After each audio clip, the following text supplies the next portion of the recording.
I'm your host, Eric Hicks, with my special guest co-host, Delonte Wilkins. Always nice to see you, man. You know. If you like the content, I would ask you to go to YouTube, to hit the subscribe button, hit the like, and also, that little bell, hit that bell if you want to receive alerts. We appreciate all the support we've been getting and the feedback. And I'm gonna make a conscientious effort as well to, when you're on YouTube, if you send comments, to respond to all comments that I get, every last one. It may not be every week, but I'll get to every one that, in due time. So if you got questions about, any of the content, please, feel free to to send us your questions and know that I'll get to you. And because your viewership matters, and to be able to answer your question, that matters as well. Yeah, and make sure you hit the Instagram too. It's bar understood Instagram. So at bar understood on Instagram. So yeah. There you go.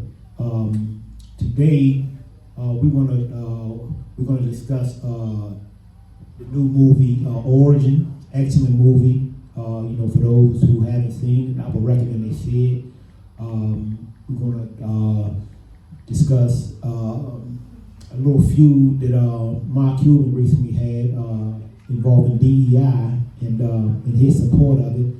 And lastly, we want to touch on a recent task force that was just put together by the city of Boston for it's a reparations task force. Yeah.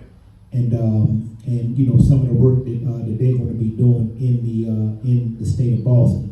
So those are going to be our topics for the day. Yeah.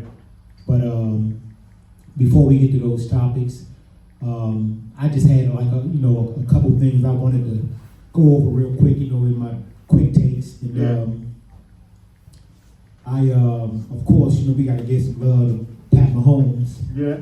That's due. Shout out to that, bro. Yeah, I mean, listen, we were sitting there watching the game, and so many people, was like,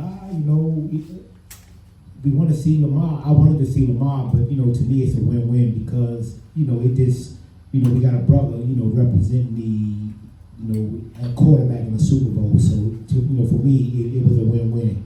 I would have loved to see Lamar, but I gotta give some love to Mahomes. Yeah. I mean, I got a chance to see his father too. His father seemed like a real damn brother. Did you see him? You know what? I have only seen his father in it's been pictures of him, and I think they had a special on him. But I didn't see him the other day. Yeah, he was turned. It was a clip of him floating around on Instagram. He was pretty turned. I like this vibe. I was like, that's a brother right there. Yeah, well, and it's crazy because I remember the first time that I saw him, and I showed somebody a picture, and I said, "Man, you'll never guess who father this is." And they was like, "Oh, whose father is that?" I said, "That's Mahomes' father." I said, "Oh, I know him, man. Dog." Yeah, that's what I'm saying. Yeah, he on. Yeah. So I mean, just what he's doing, to the position and just to the NFL is something that the only other person that I could think of, in distant, memory to have that kind of impact is Brady. Yeah. So we got to give a shout out to Mahomes. I'm definitely going to be rooting for Kansas City in the Super Bowl. So that's no secret. Okay. And yesterday, actually, I was looking at something yesterday, and I saw where a couple of things caught my attention. The first was, of course, your boy. He can't stay off. Your boy Nance Truth Social. He put out a tweet about DC. DC's all of a sudden it's a filthy, crime-ridden town. Yeah. And when he gets back in office, he's going to clean up DC because it's a travesty of how filthy DC is. And also something caught my eyes with the guy Wes Moore from Maryland. I was very disappointed that he just signed a new crime bill for Maryland. and the age of juveniles, they can be tried as an adult. It's been dropped to 10 years old. Yeah. So I was disappointed about that, and I 10 was years old. Yeah, that's 10 years that's old. 10 years old. That's amazing.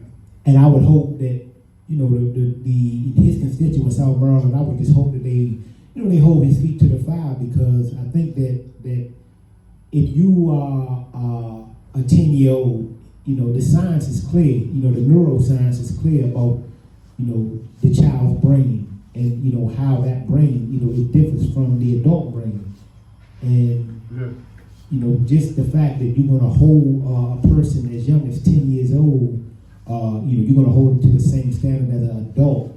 It's troubling. It's amazing.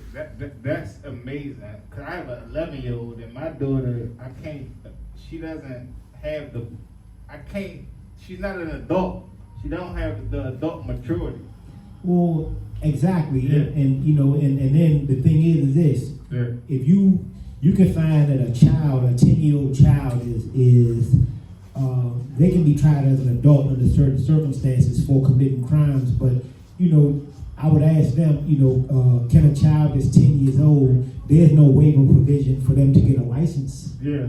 To drive a car, Exactly. in any of these other. They're not an adult. Exactly. They're not an adult. So, it says a lot about the morality of the country that you be willing to try a child of 10, as an adult. Yeah. That they're incorrigible at such a young age. And just think, we have somebody this running for president. Yeah. His actions don't get scrutinized the way that you would scrutinize a 10-year-old. Exactly. And to parlay to him, about the filthy DC, that was troubling to me, just because it's always places of color, whether it's Baltimore, whether it was Atlanta, it's always this connotation of when you have masses of African Americans, black folks, that that he associates with being crime-ridden and filthy. So I would just hope that people who throw their support behind him would question him, and I would press him out on some of these views. I know you slid in there early. You said that was my boy. You said Trump, my boy. It's your boy, man. That's your boy. Trying to slide in, that's my boy. I mean, I can't claim him all the time. Well, I would just say to him, and to those who support him, you're not the answer to anything that's going on in DC. In fact, you're probably not too far removed from DC jail, because it's arguable that you are a part of DC crime as well, because you have multiple indictments. So it's not much that separates you from the individual that's over DC jail facing trial. Yeah, exactly. And the same way that people who support him would argue that he's entitled to a presumption of innocence, I would argue that the individual over DC jail that's facing indictment, they're also entitled to the presumption of innocence. Yeah. So, I just don't think it's a lot of daylight there, but I would just say that his words, as with so many other things he say, it's disingenuous to me. So I don't want to spend a lot of time on that. Politics to me, it's a stage. And like I look at people on the politics stage as performers. Like I can't really I don't never take none of this stuff serious. I'm looking for entertainment most of the time I'm looking at politics. I'm just not really, I've seen some legislation come through that always look promising and it sounds good, but the implementation and holding some of these legislation even accountable to what they saying their standards is we still fight for constitutional rights. Well, yeah. I mean, you're right. Before we dive into our topics, there was something else that caught my attention. There was a guy, one of these conservatives, this hell bent on everything related to DEI. Yeah. He just put up a tweet recently, and the tweet was basically blaming something else, that happened with respect to DEI. He was blaming that on black folks being, I saw that. I saw you talking about the DEI and where it's no evidence. There's no evidence supporting this. What was it? United Airlines. Well, that was the first one, but after that they came back with something different. About DEI and how it makes us all unsafe. And to me, it just and let's just put up the tweet, and show the tweet for everybody. Yeah.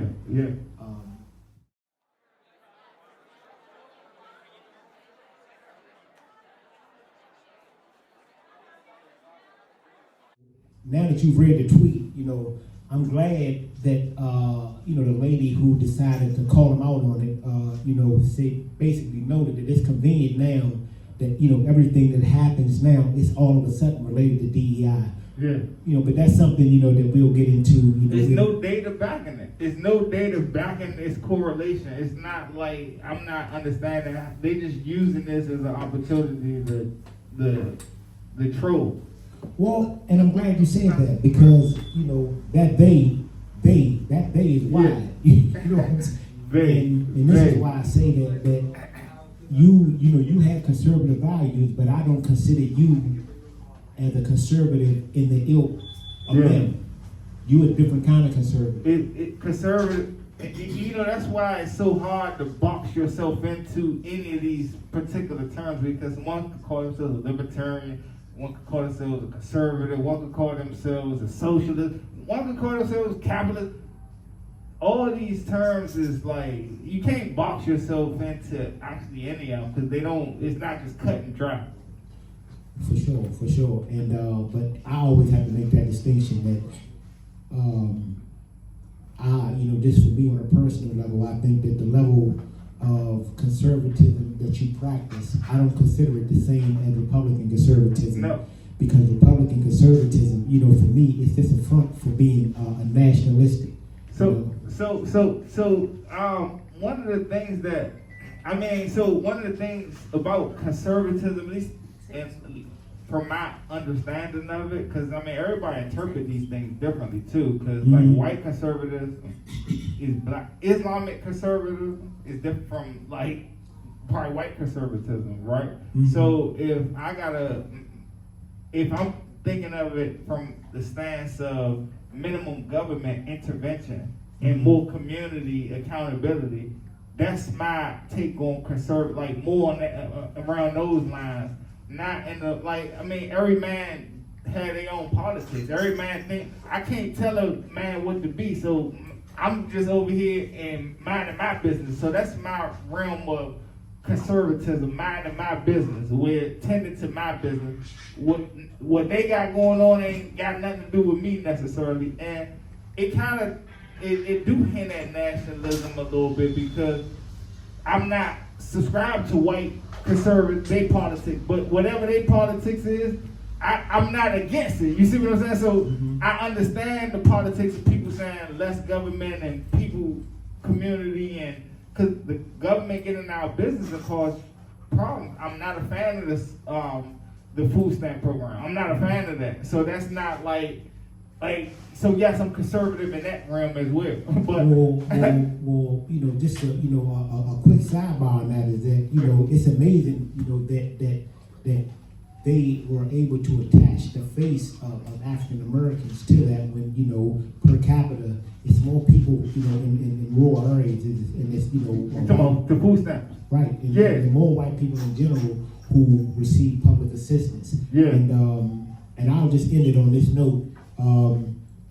A guy asked me before, right? And it was an earnest question. He asked me, a white guy asked me, he said, let me ask you a question. He said, man, because you seem like a pretty intelligent guy, why do so many black people support Democrats when they don't have much to show for support of the Democratic Party. Yeah. So I wanted to correct them first and foremost. I said, well, you may have a point there, but I'm not a Democrat, I'm not a Republican. But I think that before you ask that question, you should go to rural areas and ask those people, why do they continuously support the Republican Party when they're living in a level of poverty that they're living in? And when you can answer that question, then you will have answered the question of why black folks support Democrats. Yeah. But don't start out the question of us, because we're not as populous as those mass of white folks in rural areas who continue to support Republican policies, and they have absolutely nothing to show for it. Yeah. So, to me, if you want to answer one, then I think you should answer that question first, and then I think you will have a mind, an answer of the ideology of what leads so many black folks to support the Democratic Party. So that's just my take. Yeah. You not subscribed to either party, so it's. I don't have a dog in this race. You don't gotta. So we could just talk our trash from the sideline, right? Well, yeah. Because it's important for me that you have your independence. You have your independence, and that way you're not basically held hostage by either party, by the view of either party, because both parties have shortcomings. I'm just of the opinion, in this day and time, I just view the Republican Party as a bigger threat to our overall safety and our sociological well-being. So this is my question, is more participation in either or of these parties, would that solve so we don't agree with these parties, but is organizing these parties and changing the values of these particular parties, is that a thing, like going into these Republican conventions and Democratic conventions or whatever these gatherings is where we organize, and is that a thing, or is we saying done deal with these? Well, I think you change, you change by pressure.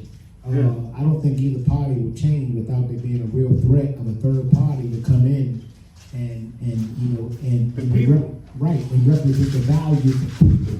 Not just specific people, but they represent the values of people. They represent the values of humanity. And when you have a third party that represent that, and you have a swath of the public, especially the youth, that's willing to support those parties, I think that's like the first big step to change policies, that you change it at the ballot box. Yeah, you talked about those young people and independent votes, and one of the you just come from prison. You did almost 30 years in prison, and one of the things that shifted as far as the prisoners' ability to vote in these local elections. And us in Washington, D.C., have a unique, because black people in this city have a unique national platform that we not engaged in politically, I don't believe, not the local struggling people. And my thing is, we can participate in local politics, and we can participate in national politics just by the fact that we are in the nation's capital, right? Mm-hmm. So my thing is, DC has some of the worst stats on black lives in DC. When you talking about the incarceration rate, and you talking about the murder, you talking about just the stats for black people in the city is just not great. You talking about the independence. What role, because I always was thinking about how could we weaponize this prison population to influence politics, because you talking about the independent votes. Who else is the independents? Because the Republicans and Democrats seem to be a class of people. Well, they are a class of people, but you still have a large swath of the public that are independent. And independents, they're actually the ones who decide elections. Yeah. But I just think the key now is just telling your message to make sure that you bring this younger population alone. Yeah. And because a lot of the younger population, they're not keen on either party. Yeah. But they have to be educated, and they have to be organized and understand that, if there's a third party created, that third party would need substantial support. So, and this is how you force the other parties, to take a more humanistic approach. That's just my take. But I think you're speaking facts, and one of the things that I think that's missing in the language is organizing. Most people don't have organizing language in their vocabulary. People don't know what community organizing even is, and I think that's a generation gap right now, because I will believe your community, like y'all from a particular area where you identify with certain these terms. Whereas though I think this generation lacks certain these terms that is necessary to build upon. Well, yeah, I think that it's actually something that leads me into the first topic about what the movie Origin that it was trying to convey. Yeah. The movie Origin, one of the more important points in that movie was that America, she kind of stepped outside the realm of race. Yeah. And she stepped into caste. In caste, it works to control how people vote. It works to control how people vote, because what we've seen for so long in this country is that people tend to vote their interests. Yeah.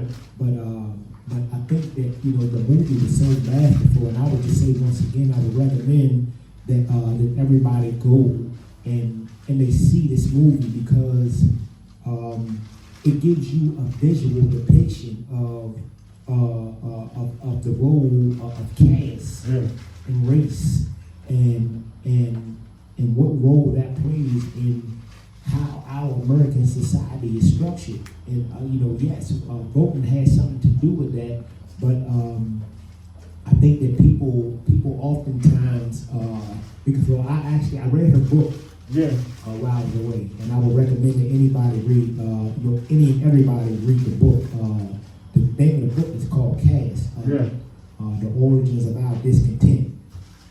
And in the book, we're gonna put up on the screen the 7 pillars of the book that she discussed, and I think that it's important for our viewers to be able to see what those 7 pillars were, and that way it will stop people to thinking critically about what they see every day, because I think that race does play a role in so much of what we see today, but I think in our system, I'm glad that she injected caste into it, because America is unique in that a person's caste a lot of times is pretty much determined by their race. Yeah. So caste, because I'm familiar with the term caste and class. What's the difference? Because the caste society is kind of, because I learned about it kind of when I did some research, and talking about Africa, where they was talking about these caste societies where people were basically, your father's a shoemaker, you're gonna be a shoemaker type system. Is this what's the difference between caste and class?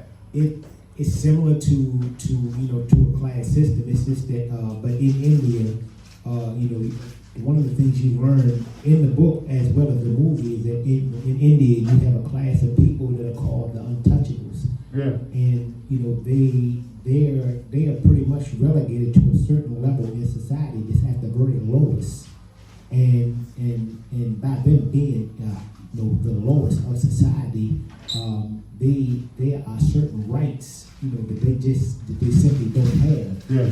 A child that's being untouchable, they can't aspire to be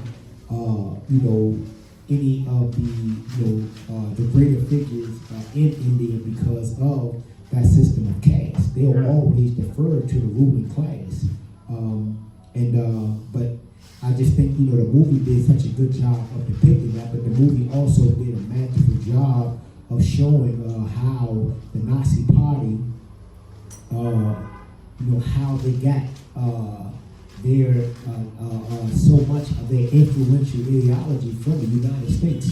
Exactly. That's a fact. Right. They came here to interview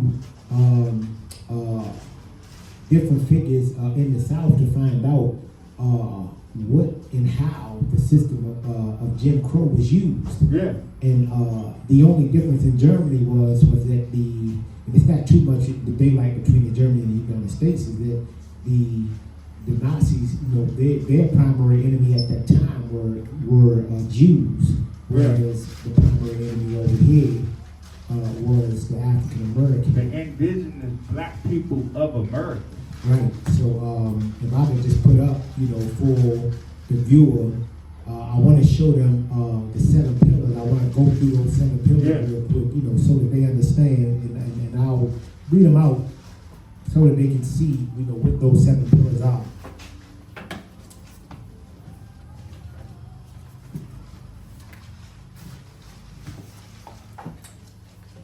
The first pillar, as you see, is divine will, the belief that social stratification is beyond human control, either divinely ordained or natural law, as in biblical story of the curse of Ham that was used to justify black inferiority in the United States.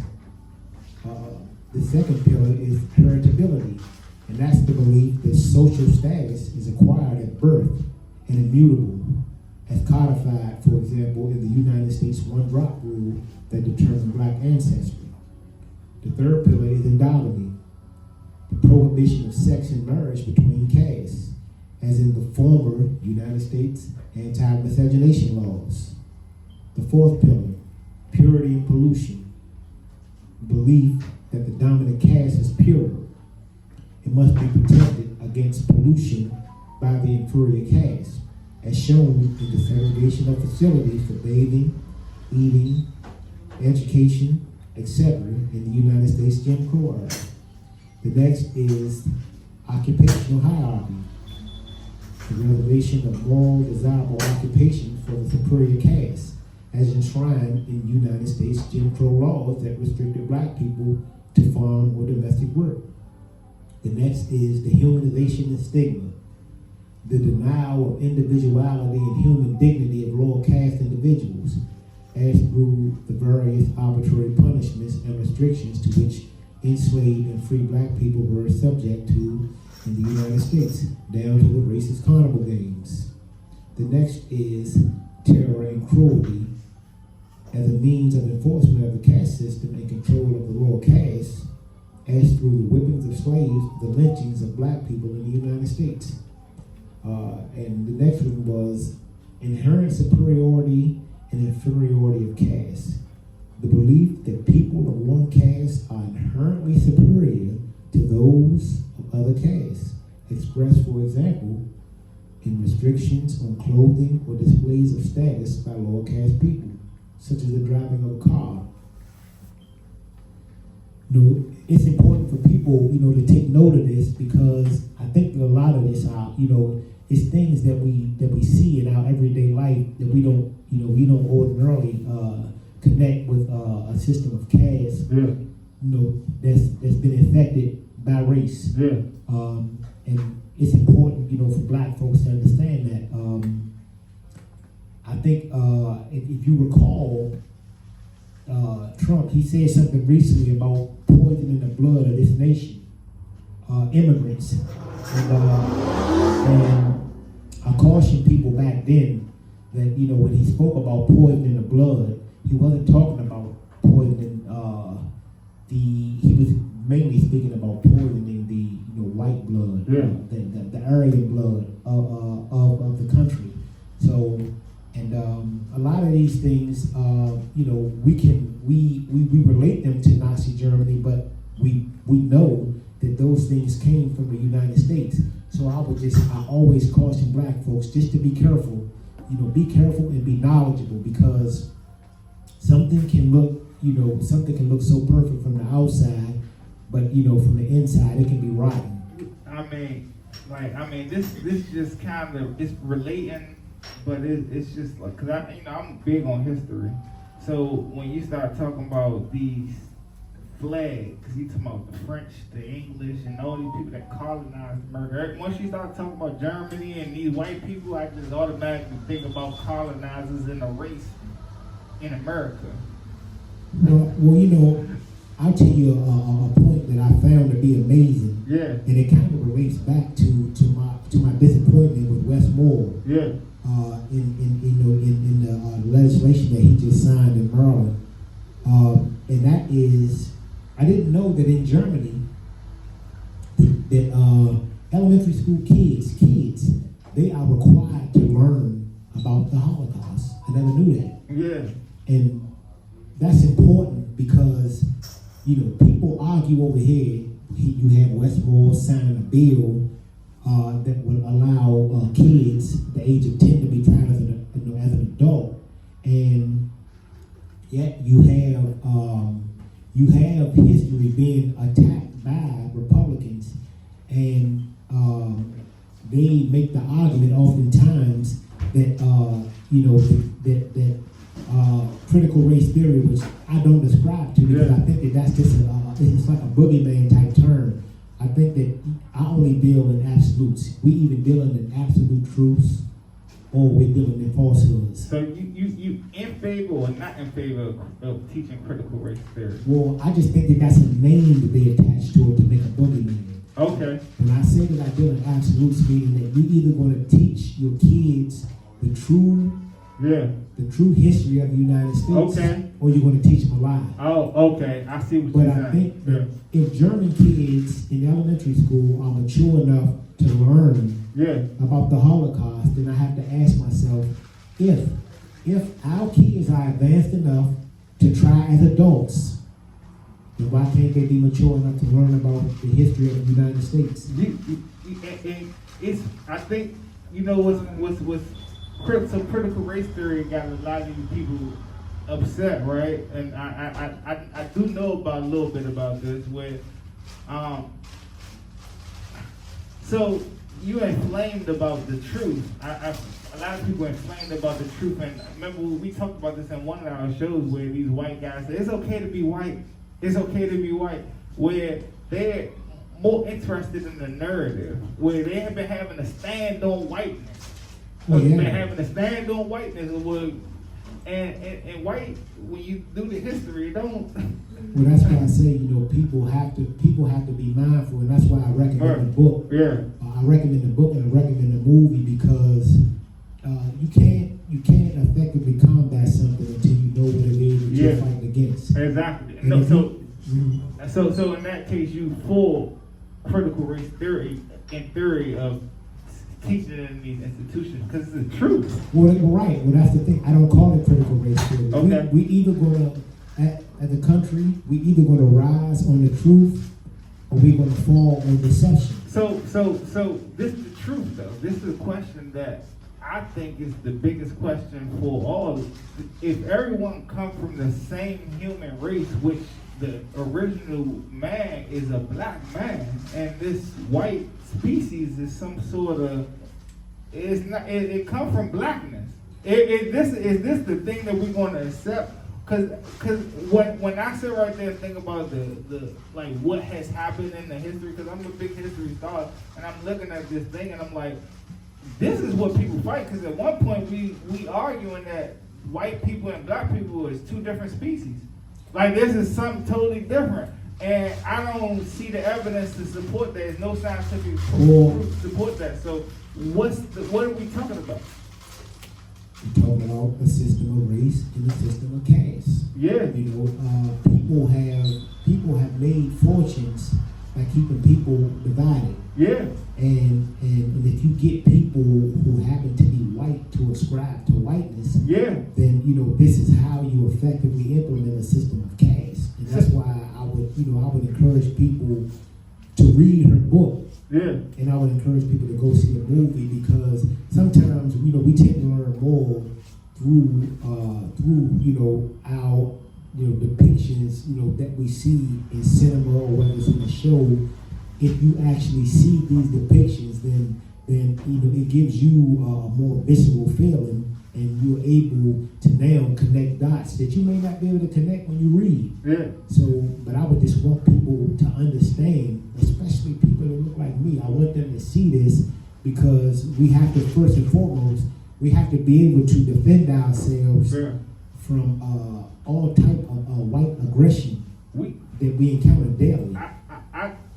Because as you talking, it just makes me feel like we need to have a whole episode almost about this race thing, because I'm sitting right here thinking about, like, is people agreeing on the science right now? Because I asked ChatGPT, I said, does everybody come from black people? ChatGPT agreed with me, and ChatGPT the smartest AI that Well, yeah, I mean, but again, but it goes back to, her book made me look at it from a different perspective. And wow, I had read books about India, the caste system. I had also read books about Nazi Germany. But what makes the United States unique is that we have a caste system that's based solely on race. India is not based solely on race, because those people are primarily Indians, and in Nazi Germany, I would imagine that Jews consider themselves quote unquote white,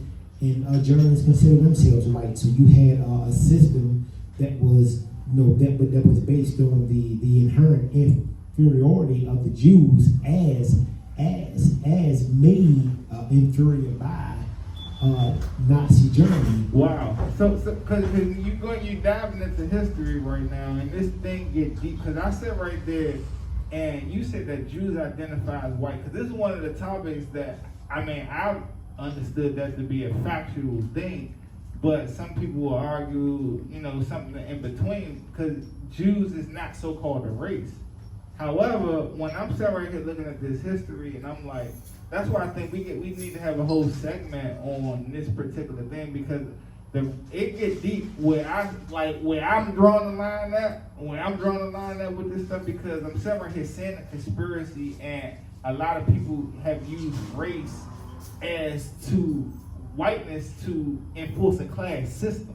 Because that's what and when we start talking about educating black people, I feel like that's what black people need to understand, is what, like, when I'm reading scriptures, and I feel like it's all there, and we seem to, it's a lot to unpack. It's a lot to unpack when you talking about the Jews, like, who are these people? How, whiteness, Jews, how is this core? And when we start, and I think it's something worth talking about, because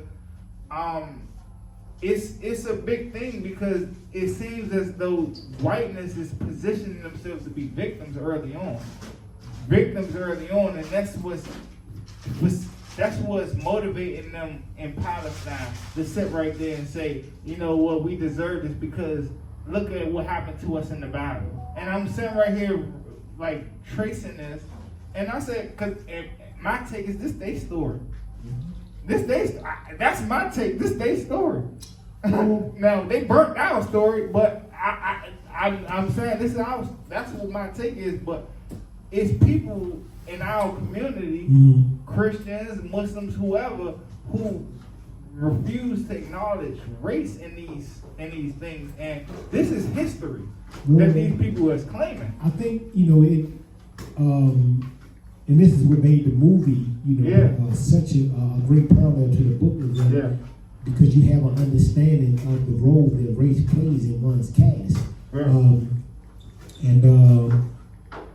I just think that without really going so deep into what's going on in Israel and in Palestine, I have my own thoughts on it that I'll share at a later date. But I think that first and foremost, before we can understand what's going on there, we need to understand what's going on here.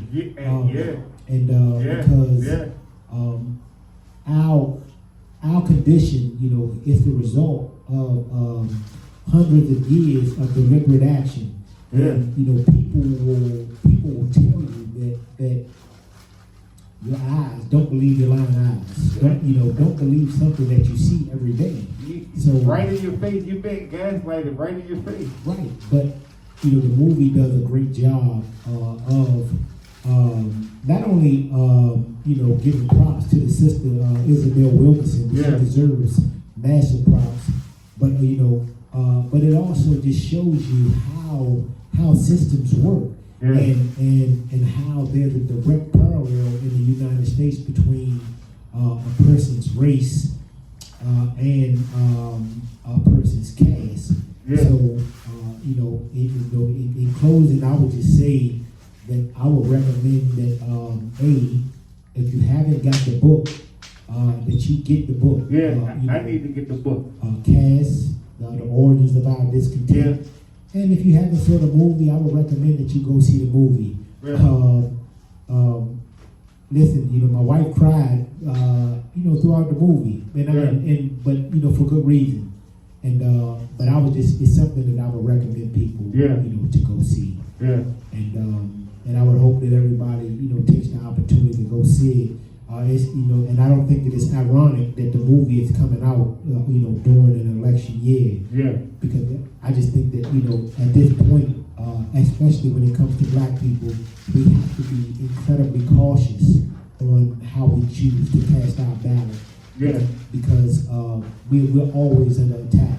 And I think the movie it basically brings home a few points that that we've tried to make in some of our earlier episodes. So I would just say, for people, just read the book and go see the movie. Okay. The next topic, the next topic is not even, it's not really distant from the topic that we just discussed. Okay. And it's about Mark Cuban, a recent spat that he had, about DEI. Okay, so go ahead. I'm not, let me just say this. I'm not a huge fan of DEI. Okay. But I will say this.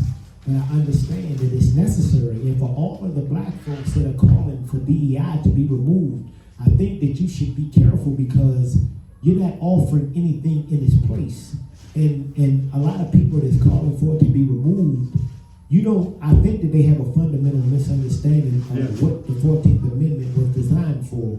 But so before we go, explain to people DEI a little, because DEI is kind of like a affirmative action. If I was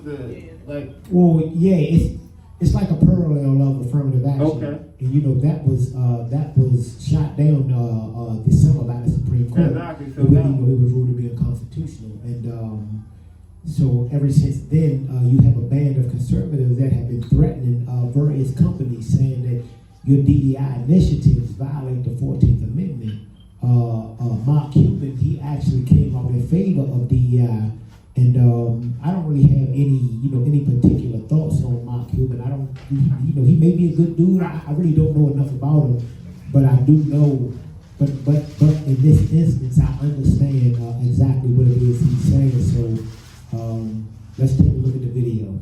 Mark Cuban is a staunch defender of diversity, equity, and inclusion policies, but now some employment lawyers warn Cuban could be a target for discrimination lawsuits after the billionaire described his hiring practices in a post on X. Cuban writes, quote, "I've never hired anyone based exclusively on race, gender, religion. I only ever hire the person that will put my business in the best position to succeed. And yes, race and gender can be part of that equation." More than 5.5 million people have seen the post, including Equal Employment Opportunity Commissioner Andrea Lucas, who replied on X, quote, "Unfortunately, you're dead wrong.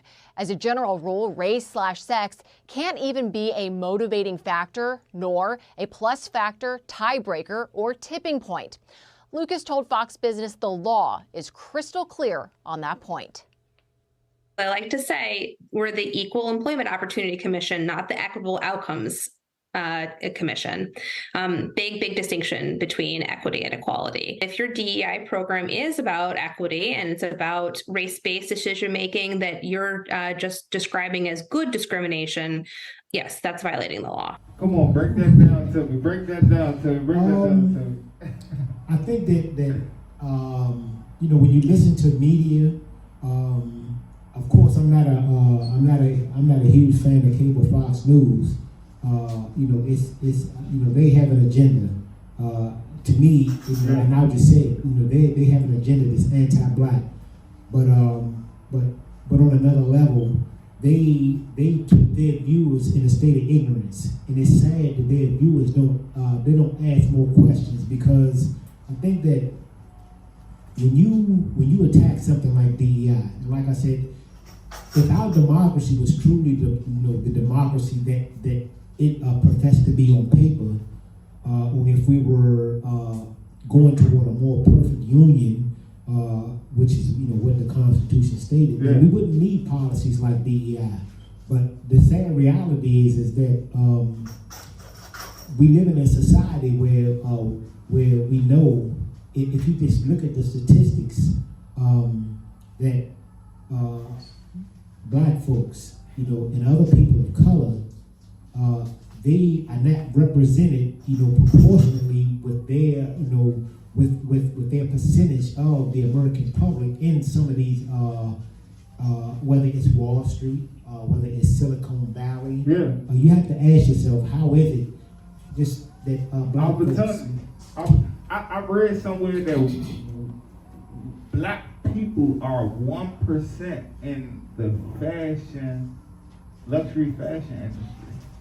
1% in these retail stores. It represent 1% black people rep ownership. And I thought about that. I was like, I know black people know how to create clothes. Well, this is the thing. You look at Wall Street, it's like maybe 2.5%, 3%. You look at Silicon Valley, it's like 2%. Even though we're 12%, really 13% of the population. 2% in Silicon Valley. Right, and our number of people who are actually black, it's probably even greater than 13%. But that's a story for another day. But I think that there's a fundamental misunderstanding. Well, let me say this. I don't think it's a misunderstanding. I think it's deliberate. I think that people, the Justice Ketanji Brown Jackson, she recently she noted in one of her dissenting opinions. It may have even been the dissent to the affirmative action case. She had to give them an education on why the 14th Amendment, the Equal Protection Clause, why it was even implemented. And it was implemented mainly because at that time, in the 1860s, the individuals who possessed all rights, in the United States were white men. And so the Constitution was amended to make sure that freedmen, after the Civil War, that they had rights that were commensurate, that were equal with those of white men. So you have taken an amendment to the Constitution that was originally meant to make sure that African Americans, enjoyed the same rights as white males, and you have twisted it to this thing to whereas individuals, for the very reason why the amendment was implemented, now are the so-called victims. And people don't remember the Plessy, Plessy versus Ferguson. Plessy versus Ferguson. Right. That is what came out with the. It was a way to water down the 14th Amendment. Because you were allowed to have facilities that they deemed separate but equal. Well, I mean, this right to free speech, all these constitutions, is once you start talking about race, it's going to overlap into something, because white people believe in the right to be racist. Well, in a perfect world, I wouldn't be saying more. Well, let me just say this, right? I think that it's, and I always have to be, I'm always careful to say that it's not necessarily white people, but it's people who subscribe to whiteness. And because people who subscribe to whiteness, I know a whole lot of white folks who don't subscribe to whiteness. But when you subscribe to whiteness, it's something different, because now what happens is you don't take the time to know individuals on a personal level. When you subscribe to whiteness, you ascribe to whole groups of people stereotypes that you've only learned through movies, media, things of that nature, without ever taking the time to meet those individuals to see whether or not their behavior is consistent with what it is that you've learned to be a stereotype. So what about Mark Cuban's statement? So what about this? What do you think about Mark Cuban? Because it's pretty clear he's a capitalist. Well, he's a capitalist. He say he's going to short. He was short all these companies that disagree with this policy of diversity and inclusion. He said, "I'm willing to short you, and let's compete." And it's clearly he's a capitalist. But what is your take on that? Because I had a lot of mixed feelings about that. Well, I think that really what his overall point is this, is that I think that you, if you take a class of individuals, right? Yeah. And you say that I have 50 applicants. All 50 applicants, first and foremost, and this is where I say that the arguments that conservatives make about DEI, that it's disingenuous. Yeah. First and foremost, they have to make a determination that all 50 applicants, that they're qualified. Yeah.